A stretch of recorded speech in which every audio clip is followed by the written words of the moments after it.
Friends, welcome back to cyber scripters. आज के इस सेशन में हम समझेंगे पाइथन ऑपरेटर्स। पहले देख लेते हैं ऑपरेटर्स है क्या। Operators are used to perform operation on variables and values. आपने वेरिएबल्स देख लिए, डेटा टाइप समझ लिया, वैल्यूज समझ लिए। अब आपके पास वेरिएबल्स है या कोई वैल्यू है, आपको उन पे कुछ ऑपरेशन करना है। जैसे आपको उनको ऐड करना है, डिवाइड करना है, चेक करना है ए से बी ग्रेटर है कि नहीं। तो उन चीजों के लिए, उन ऑपरेशंस के लिए ऑपरेटर्स यूज होते हैं। पाइथन में 5 बेसिक तरह के ऑपरेटर्स हैं। पहला है arithmetic operators. Arithmetic operators basically आपको एरिथमेटिक या मैथ्स करने में हेल्प करते हैं। जैसे आपको दो या दो से ज्यादा नंबर्स को ऐड करना है, सब्ट्रैक्ट करना है, मल्टीप्लाई डिवाइड करना है। मैथमेटिकल ऑपरेशंस जो करने हैं उस पे आपको हेल्प करता है। दूसरा होता है assignment operators. Assignment operators basically क्या करते हैं, एक वैल्यू लेके वेरिएबल को असाइन करते हैं। फॉर एग्जाम्पल, जब हम लिखते हैं x इज इक्वल टू 3, तो इक्वल टू जो है वो क्या करता है, 3 को लेके x वेरिएबल को असाइन करता है, इसीलिए उसे असाइनमेंट ऑपरेटर बोलते हैं। उसके अलावा कुछ कंपैरिजन ऑपरेटर्स हैं, जैसे equal to, not equal to, दो चीज, दो वेरिएबल सिमिलर है कि नहीं है, ग्रेटर देन है, लेस देन है। उसके बाद लॉजिकल ऑपरेटर्स है, एंड और नॉट। और फाइनली आइडेंटिटी और मेंबरशिप ऑपरेटर्स है। अब इन सारे ऑपरेटर्स को एक एक करके डिटेल्स में देखेंगे। तो चलते हैं हमारे पाइथन की तरफ। तो यहाँ हम पहले एक पाइथन फाइल बना लेते हैं अपनी नई। हम उसको नाम देंगे ऑपरेटर्स। ओके, तो हम शुरू करेंगे एरिथमेटिक ऑपरेटर से।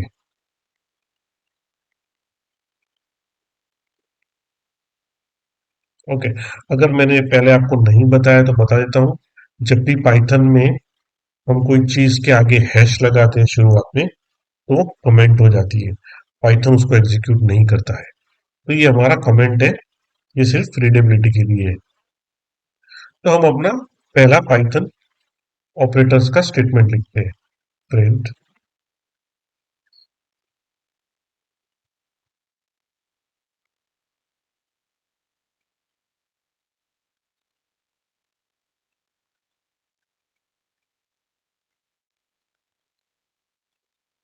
तो ये हमने यहाँ पर इस ऑपरेटर का यूज करके 1+1 किया है। मुझे दो नंबर, दो वैल्यूज ऐड करनी है। तो हम इसको एग्जीक्यूट करके देख लेते हैं। ये मुझे देता है 2। उसी तरह से आप सब्ट्रैक्शन, मल्टीप्लिकेशन, डिवीजन।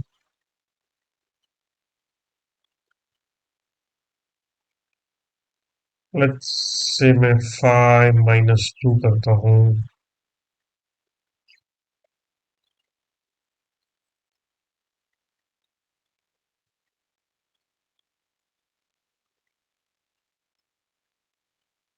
5 × 2 करते हैं हम।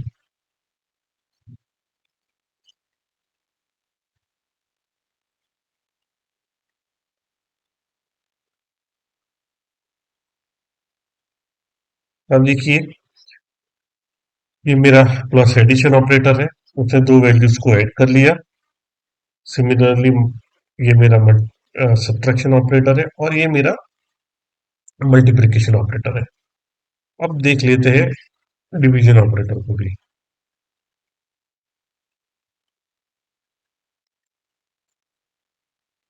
डिवीजन ऑपरेटर के लिए आपको स्लैश यूज करना है। 10 ÷ 3, लेट्स से ये देखते हैं हमको क्या देता है। तो ये हमको डेसिमल नंबर देता है, 3.3333, जैसे आपको पता है। पर अगर मुझे सिर्फ इंटीजर पार्ट चाहिए तो, अगर आपको सिर्फ आगे का पार्ट चाहिए, पीछे का फ्लोटिंग पॉइंट के बाद, डेसिमल पॉइंट के बाद जो भी नंबर से आपको नहीं चाहिए, तो उसके लिए आपको दो स्लैश यूज करने होंगे।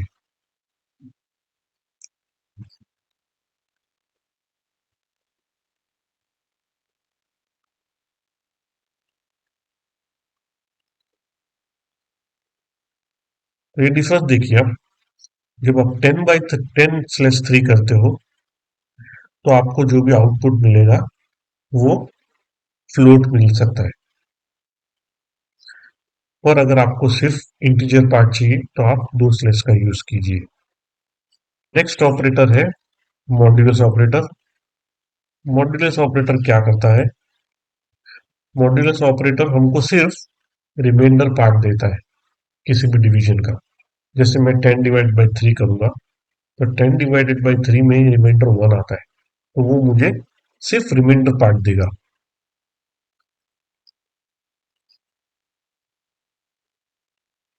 और इसके लिए हम परसेंटेज साइन यूज करते हैं। तो आप देखिए, सॉरी, डबल कोड रह गया हमारा।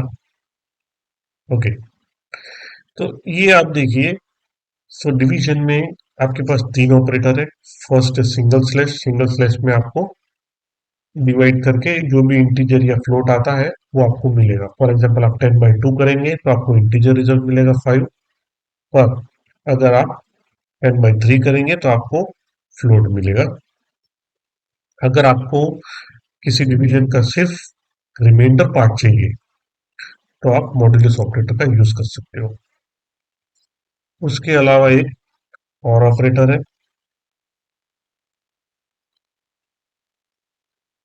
दो स्टार। दो स्टार क्या करता है? वो आपको x to the power y करता है। तो फॉर एग्जांपल मुझे 2 टू द पावर 3 चाहिए, तो मैं दो स्टार यूज करूंगा। ये मुझे देगा 2 टू द पावर 3। सो 2 को 3 बार मल्टीप्लाई करेगा, दैट इज 8। जैसे मैं अगर 25 को 5 करूंगा तो this is 25 to the power 5। So 25 को 5 टाइम्स मल्टीप्लाई करके जो आंसर आएगा वो मुझे मिलेगा। तो ये हो गए हमारे कुछ एरिथमेटिक ऑपरेटर्स। अब ये जो प्लस साइन है वो एरिथमेटिक ऑपरेटर्स के अलावा स्ट्रिंग कॉन्केट करने के लिए भी यूज होते हैं। तो आप, जैसे हमने आगे भी देखा था, आपको दो स्ट्रिंग को ज्वाइन करना है तो आप इस ऑपरेटर से वो भी कर सकते हो। वो भी हम एक बार फिर देख लेते हैं। लेट्स से मेरे पास एक स्ट्रिंग है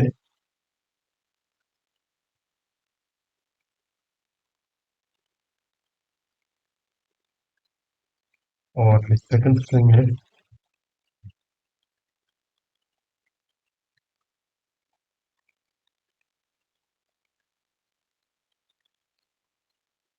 अब मुझे इन दोनों को ज्वाइन करना है, तब भी मैं प्लस का यूज कर सकता हूँ।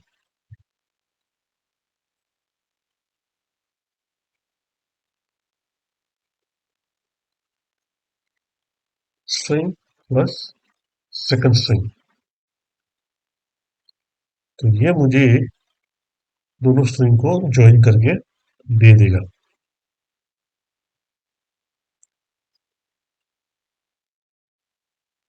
देख लेते हैं कुछ असाइनमेंट ऑपरेटर्स।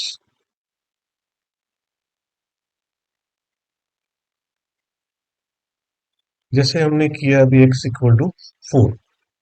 ये इक्वल टू क्या करता है? 4 वैल्यू को लेके x वेरिएबल को असाइन कर देता है। That's why it is called assignment variable. इसके अलावा कुछ और असाइनमेंट वेरिएबल्स है जो एरिथमेटिक ऑपरेटर्स और असाइनमेंट ऑपरेटर्स को एक साथ लेके चलते हैं। For example x plus is equal to 4।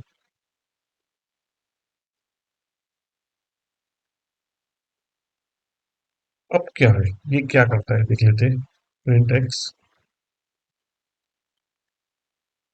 सी आपको आंसर मिला 8।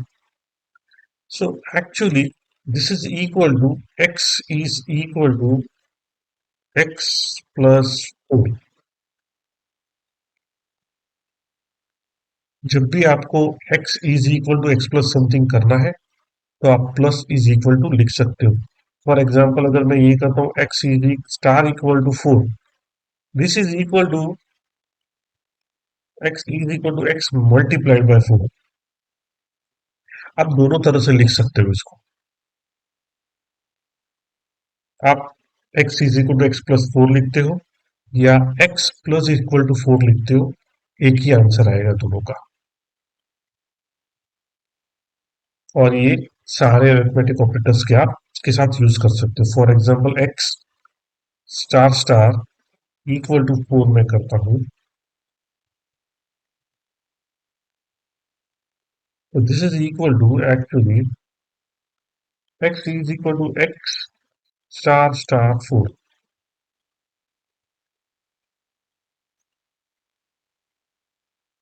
आई होप दिस इज क्लियर। तो हमने अरिथमेटिक ऑपरेटर्स देख लिए, हमने असाइनमेंट ऑपरेटर्स देख लिए। अब हम बढ़ते आगे कंपैरिजन ऑपरेटर्स के साथ।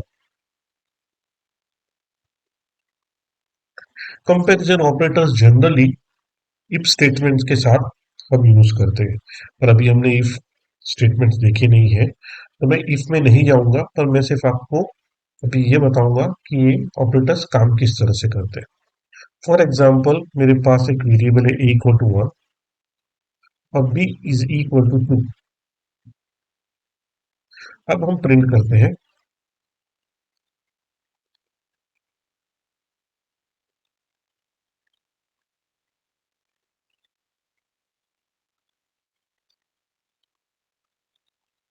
ये पहला एक ऑपरेटर है कंपैरिजन ऑपरेटर, जो चेक करता है कि ए की वैल्यू और बी की वैल्यू सेम है कि नहीं। अगर है तो आपको वो ट्रू देगा, अगर नहीं है तो फॉल्स देगा। तो यहां पर हम देख लेते हैं, see A equal to B नहीं है क्योंकि ए में वन है, बी में टू है, तो that's why it give us false. पर अगर मैं यहाँ टू कर दूंगा तो ये मुझे ट्रू देगा। तो ये ऑपरेटर सिर्फ यही करता है, चेक करता है कि दो चीज सेम है कि नहीं है। अब और कंपैरिजन ऑपरेटर्स हम देख लेते हैं।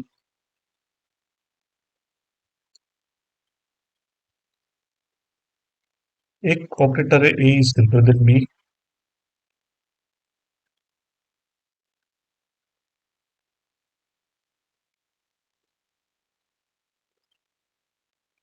ए is greater than B, A is less than B. और दो और ऑपरेटर है, ग्रेटर देन इक्वल टू और less than equal to.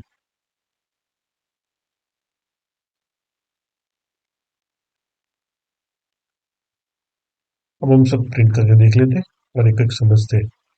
C A equal to B is false, क्योंकि ए में वन है, बी में टू है अभी वैल्यू, तो ये फॉल्स हो गया। A is greater than B, वो भी फॉल्स है। A is less than B, that is true क्योंकि ए में वैल्यू वन है, बी में टू है। A greater than equal to B, false. A is less than equal to B, that is true. तो ये है हमारे कंपैरिजन ऑपरेटर्स। ओके, तो नेक्स्ट हम देखेंगे लॉजिकल ऑपरेटर्स। लॉजिकल क्या होगा? लॉजिकल ऑपरेटर्स बेसिकली बुलियन पे काम करते हैं, और इसमें तीन ऑपरेटर्स है, एंड, और नॉट। पहले हम एंड देखेंगे।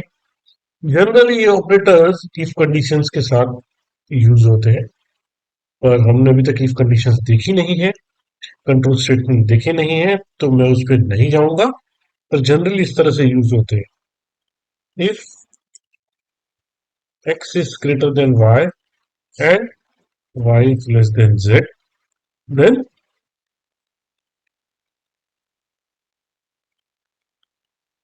इस तरह से यूज होते हैं कि दो मेरे पास लॉजिकल कंडीशंस है, अगर दोनों की दोनों ट्रू होती है तो ही वो ब्लॉक एग्जीक्यूट होगा, वरना नहीं होगा। पर प्रिंट स्टेटमेंट के साथ ये थोड़ा डिफरेंटली बिहेव करते हैं। जैसे मैं ये करता हूँ प्रिंट जीरो एंड वन। अब इस केस में अगर पहला आर्ग्यूमेंट फॉल्स है तो वो पहला आर्ग्यूमेंट प्रिंट करेगा, अदरवाइज सेकंड आर्ग्यूमेंट प्रिंट करेगा। ये आपको समझना होगा। अब इस केस में पहला आर्ग्यूमेंट मेरा फॉल्स है, तो उसने पहला आर्ग्यूमेंट प्रिंट कर दिया। अब यहां में अगर बुलियन लिखता हूँ फॉल्स, तो भी वो फॉल्स ही प्रिंट करेगा, क्योंकि प्रिंट स्टेटमेंट में जब भी आप ये देते हो तो अगर पहला आर्गुमेंट फॉल्स है तो वो पहला आर्गुमेंट प्रिंट कर देगा। अगर पहला आर्गुमेंट ट्रू है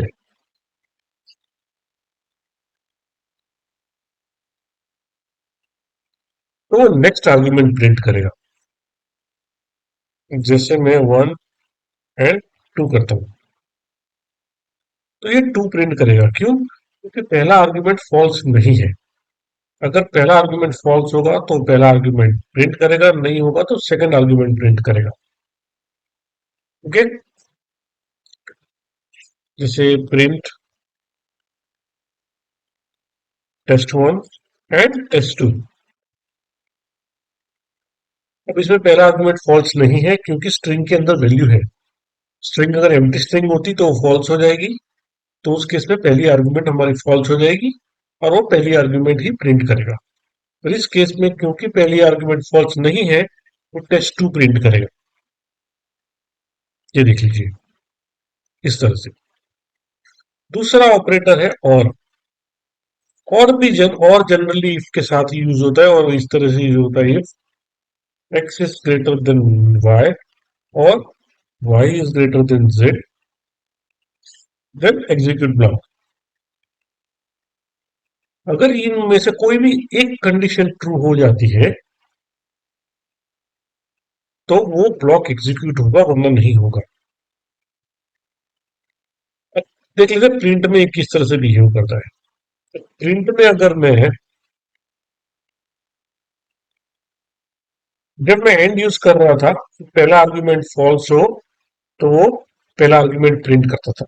पर इस केस पे अगर पहला आर्ग्यूमेंट फॉल्स है तो वो सेकंड आर्ग्यूमेंट प्रिंट करेगा। तो इस केस में ये 1 कर दे। सी, जब हमने प्रिंट 1 और 2 किया था तो पहला आर्ग्यूमेंट फॉल्स नहीं था। अगर पहला आर्ग्यूमेंट फॉल्स होता है तो ही वो पहला आर्ग्यूमेंट प्रिंट करता है। पर पहला आर्ग्यूमेंट यहाँ फॉल्स नहीं है तो उसने सेकंड आर्ग्यूमेंट प्रिंट किया। और इस केस में अगर पहला आर्ग्यूमेंट फॉल्स है तो सेकंड आर्ग्यूमेंट प्रिंट करेगा। यहाँ पर फर्स्ट आर्ग्यूमेंट इज फॉल्स, तो उसने सेकंड आर्ग्यूमेंट प्रिंट किया। एक और एग्जांपल देख लेते हैं। प्रिंट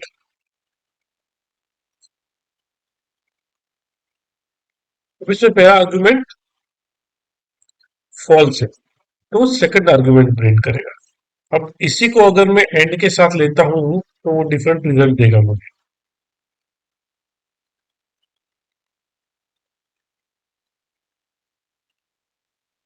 तो जब मैं एंड यूज कर रहा हूं तो क्या हो रहा है कि अगर पहला आर्ग्यूमेंट फॉल्स है तो वो पहला आर्ग्यूमेंट ही प्रिंट कर रहा है।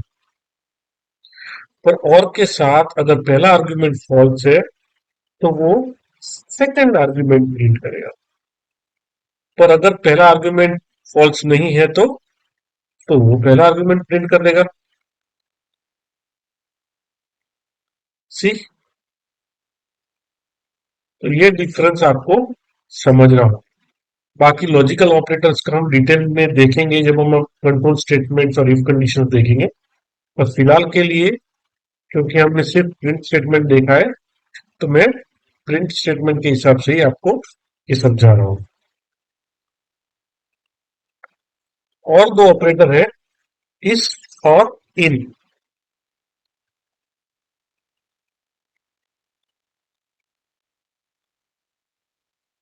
ओके, इस ऑपरेटर क्या कर रहा है?